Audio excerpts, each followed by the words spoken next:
Bonsoir à tous, bienvenue dans le premier flash de 18 h de ce mois de mai. Merci de suivre RTI 1. 1er mai, jour de célébration de la fête du travail.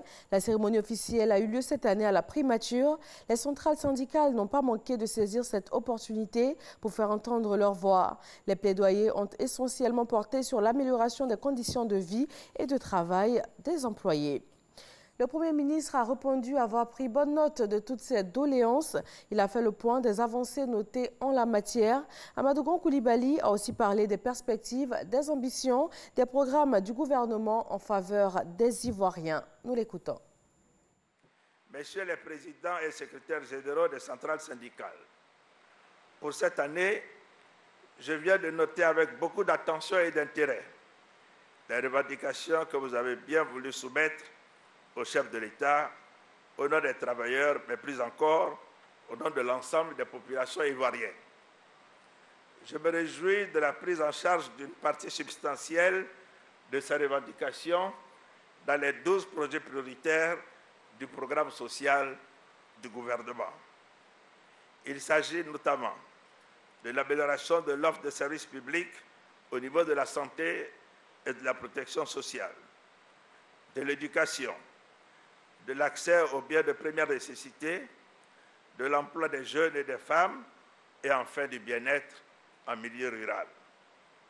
Pour ce qui concerne le renforcement de la protection sociale, nous mettons en œuvre le remarquable projet filet socio-productif qui a permis le règlement des allocations trimestrielles à 50 000 ménages, parmi les plus vulnérables, soit un taux de couverture de 882 villages répartis sur 16 régions.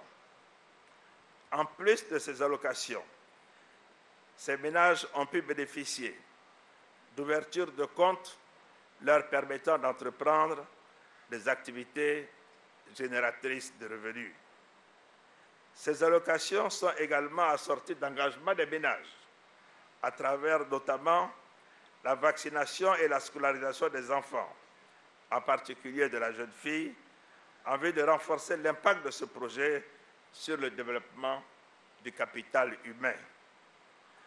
À raison de l'intérêt et des performances réalisées dans le cadre de cette opération, des appuis de la Banque mondiale et de la Banque africaine de développement permettront dès 2019 d'atteindre plus de 100 000 ménages bénéficiaires, et ceci en tenant compte de la pauvreté tant en zone rurale qu'en zone urbaine, et ceci conformément aux orientations du président de la République.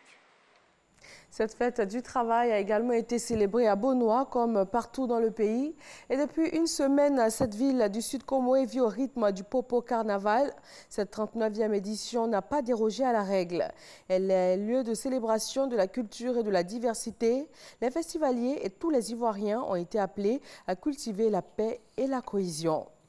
Direction le Bénin, à plus de 800 km de la Côte d'Ivoire. Les tensions sont vives autour du domicile de l'ancien chef de l'État, Yahi Boni, où les forces de l'ordre sont déployées ce mercredi.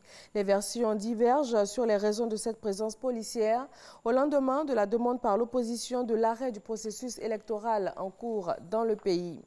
En RDC, Moïse Katumbi, accusé d'avoir engagé des mercenaires pour déstabiliser l'ex-président Kabila, n'est pas encore totalement blanchi, même si l'auditeur général des forces armées congolaises a décidé de classer sans suite à l'un des volets de cette même affaire, dans lequel 6 militaires et policiers étaient poursuivis.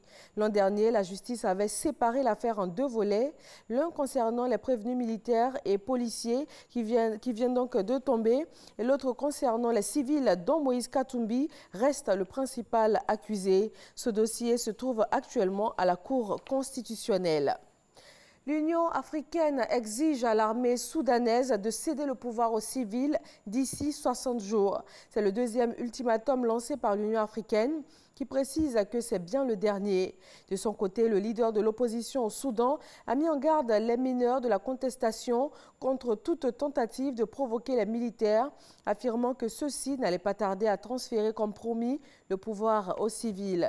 Des milliers de Soudanais campent depuis le 6 avril devant le quartier général de l'armée à Khartoum. Une marche d'1 million de personnes est annoncée pour demain jeudi.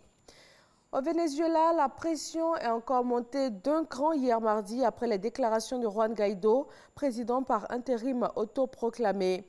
Il assure avoir le soutien d'une partie de l'armée pour renverser le chef de l'État Nicolás Maduro.